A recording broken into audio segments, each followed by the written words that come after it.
Hello students, good morning. मैं Pravesh Sharma, welcome back to my channel. आज हम लेसन प्लान के विषय में विस्तार से आपको समझाएंगे। आज हम देखते हैं सबसे पहले लेसन प्लान की प्रविष्टियां कौन कौन सी अंकित की जाती हैं। लेसन प्लान नंबर सबसे पहले अंकित किया जाता है, जिस नंबर का लेसन प्लान तैयार करने जा रहे हैं। सेकंड नंबर पर डेट, जिस दिन अध्यापन कार्य उसका करना है लेसन प्लान का, उसी दिन की यहाँ पर डेट अंकित की जाएगी। सब्जेक्ट है गृह विज्ञान। सब सब्जेक्ट वस्त्र। दूसरी साइड हम देख रहे हैं क्लास कक्षा 7 के लिए लेसन प्लान तैयार किया गया है। सेक्शन ए पीरियड फर्स्ट और ड्यूरेशन 30 मिनट्स है। टॉपिक है रेशमी वस्त्र। ऑब्जेक्टिव्स दो भागों में विभाजित किए गए हैं। पहला है सामान्य उद्देश्य यानी कि जनरल ऑब्जेक्टिव्स। छात्राएं गृह विज्ञान विषय में पारंगत हो सकेंगी। छात्राएं गृह विज्ञान विषय द्वारा सामाजिक उत्तरदायित्वों का संवहन कर सकेंगी। छात्राएं गृह विज्ञान विषय द्वारा घर परिवार की देखभाल कर सकेंगी। छात्राएं गृह विज्ञान द्वारा मानव स्वास्थ्य व विकास के प्रति सजग हो सकेंगी। सेकंड नंबर पर हम देख रहे हैं विशिष्ट उद्देश्य स्पेसिफिक ऑब्जेक्टिव्स। छात्राएं रेशमी वस्त्रों के विषय में जान सकेंगी। छात्राएं रेशमी वस्त्रों के प्रकार के विषय में बता सकेंगी। छात्राएं रेशमी वस्त्रों की धुलाई के विषय में बता सकेंगी। छात्राएं रेशमी या फिर रेशम के कीड़े के जीवन चक्र के विषय में समझा सकेंगी या समझ सकेंगी। नेक्स्ट पॉइंट पर हम देख रहे हैं पूर्व ज्ञान यानी कि प्रीवियस नॉलेज। छात्राएं रेशमी वस्तुओं के विषय में सामान्य जानकारी रखती हैं। शिक्षण सहायक सामग्री यानी कि टीचिंग एड्स, सामान्य कक्ष उपकरण, ब्लैक बोर्ड, पॉइंटर, डस्टर, चौक, चित्र, चार्ट इत्यादि। अब आपके सामने प्रस्तुत है पाठ्य योजना का पूरा प्रारूप, जिसके कि 6 कॉलम्स बनाए गए हैं, यानी कि 6 कॉलम्स में ये डिवाइड किया गया है। पहला कॉलम है टीचिंग पॉइंट्स के लिए, सेकंड है इंस्ट्रक्शनल ऑब्जेक्टिव्स के लिए, थर्ड कॉलम है पपिल टीचर्स एक्टिविटीज के लिए, फोर्थ कॉलम है स्टूडेंट्स एक्टिविटीज के लिए, फिफ्थ कॉलम है मेथड्स टेक्निक और टीचिंग एड्स के लिए, और लास्ट और सिक्स्थ कॉलम है इवैल्यूएशन के लिए। तो सबसे पहले हम देखते हैं कि पहला शिक्षण बिंदु हमारा क्या है। फर्स्ट टीचिंग पॉइंट है प्रस्तावना। पूर्व ज्ञान प्रत्यय स्मरण कराना इसका उद्देश्य है। प्रश्न पूछे जाएंगे, जो छात्राध्यापक हैं कुछ प्रश्न पूछेंगे और स्टूडेंट्स उसके आंसर देंगे। पृथ्वी पर बुद्धिमान प्राणी का नाम बताइए, या फिर सबसे बुद्धिमान प्राणी पृथ्वी पर कौन है। मनुष्य पृथ्वी पर सबसे बुद्धिमान प्राणी है। मनुष्य की मूलभूत आवश्यकताएं क्या हैं। रोटी, कपड़ा यानी कि वस्त्र और मकान मूलभूत आवश्यकताएं हैं। वस्त्र कितने प्रकार के होते हैं। वस्त्र रेशमी, ऊनी, सूती तथा कृत्रिम प्रकार के होते हैं। रेशमी वस्त्र के विषय में आप क्या जानती हैं। अस्पष्ट उत्तर। यहाँ पर प्रश्नोत्तर विधि का प्रयोग किया जा रहा है।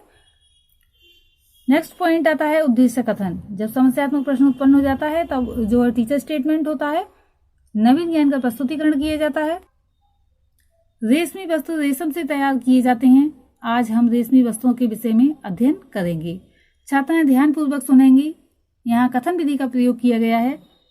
नेक्स्ट पॉइंट है रेशमी वस्त्र के प्रकार। नवीन ज्ञान अनुमान के आधार पर विकासात्मक प्रश्न होंगे। आप मेरे हाथ में क्या देख रहे हैं। हम आपके हाथ में वस्त्र देख रहे हैं। यहाँ पर चार्ट के माध्यम से वस्त्र प्रस्तुत कर दिए जाएंगे। फिर नेक्स्ट क्वेश्चन पूछा जाएगा, ये किस प्रकार का वस्त्र है। ये रेशमी वस्त्र है। इसमें चमक है तो बच्चे बता देंगे कि ये रेशमी वस्त्र है। रेशमी वस्त्र कितने प्रकार के होते हैं। अस्पष्ट उत्तर। यहाँ समस्यात्मक प्रश्न उत्पन्न होने पर कथन होगा और नवीन ज्ञान का प्रस्तुतिकरण छात्राध्यापक के द्वारा किया जाएगा। रेशमी वस्त्र 2 प्रकार के होते हैं, या रेशमी वस्त्र 2 प्रकार के रेशम से बनते हैं, असली रेशम तथा कृत्रिम रेशम। असली रेशम का तंतु प्राणीज निर्मित होता है, क्योंकि ये कीड़े के द्वारा इसकी रेशम का निर्माण किया जाता है। कीड़े से रेशम मिलता है, फिर उसको मशीनों द्वारा तैयार कर लिया जाता है। इस रेशम के कीड़े का जीवन चक्र होता है और इसके तंतुओं से जो रेशम तैयार किया जाता है वह असली रेशम होता है। कृत्रिम रेशम मनुष्य द्वारा मशीनों की सहायता से लकड़ी के गूदे से तैयार किया जाता है। यानी कि असली रेशम तो कीड़े से मिलता है, लेकिन जो नकली रेशम या फिर कृत्रिम बनावटी जो रेशम होता है, कहने का तात्पर्य यह है, वह लकड़ी के गूदे से मशीनों द्वारा तैयार किया जाता है। इस गूदे को सेल्यूलोज कहते हैं। इसकी चादर यानी कि सीड से तैयार कर ली जाती हैं। फिर रासायनिक द्रव्यों के मिश्रण से इसका तंतु बनाया जाता है और इसी से रेशम बुना जाता है, जो रेयॉन कहा जाता है। यह छात्राएं ध्यानपूर्वक सुनेंगी। यह व्याख्यान विधि का प्रयोग किया जा रहा है। नेक्स्ट टीचिंग पॉइंट है रेशमी वस्त्रों की विशेषताएं। पूर्व ज्ञान अनुमान के आधार पर विकासात्मक प्रश्न होंगे और छात्राएं उनके उत्तर देंगी। चित्र में आप क्या देख रहे हैं। चित्र में हम साड़ियां देख रहे हैं।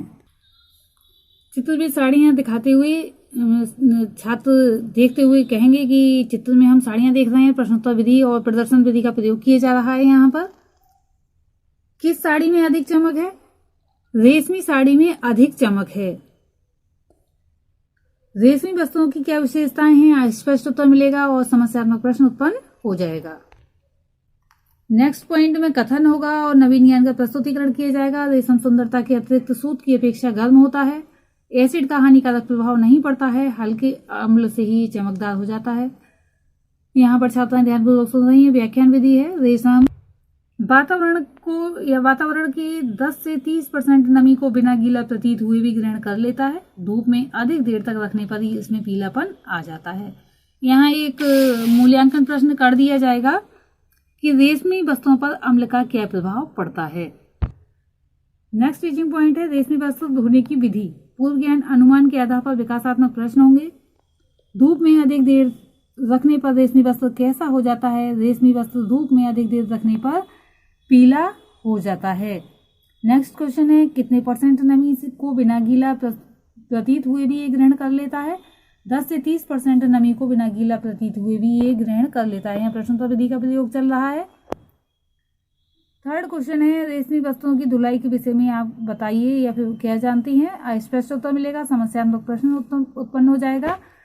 यहाँ पर कथन होगा, नवीन ज्ञान प्रस्तुत किया जाएगा। नवीन ज्ञान प्रस्तुतिकरण करना है, इसका उद्देश्य है रेशमी वस्तुओं को धोने के लिए हल्का गुनगुना पानी, साबुन, सिरके का सत आदि की आवश्यकता पड़ती है। मृदु पानी में साबुन कास्टिक सोडा रहित होना चाहिए।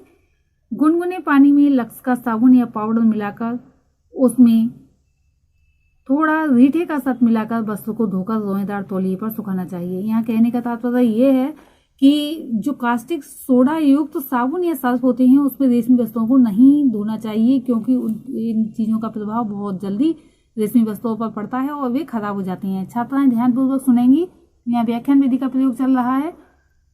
नेक्स्ट टीचिंग पॉइंट है संक्षिप्तीकरण नवीन ज्ञान संश्लेषण। इसका उद्देश्य है श्यामपट्ट से पढ़ाते व समझाते हुए आज हमने रेशमी वस्तुओं के प्रकार, विशेषताएं तथा रेशमी वस्तुओं को धोने की विधि के विषय में समझा और सीखा। छात्राएं यहाँ पर ध्यानपूर्वक सुनेंगी और समझेंगी। संक्षेपीकरण विधि का प्रयोग है।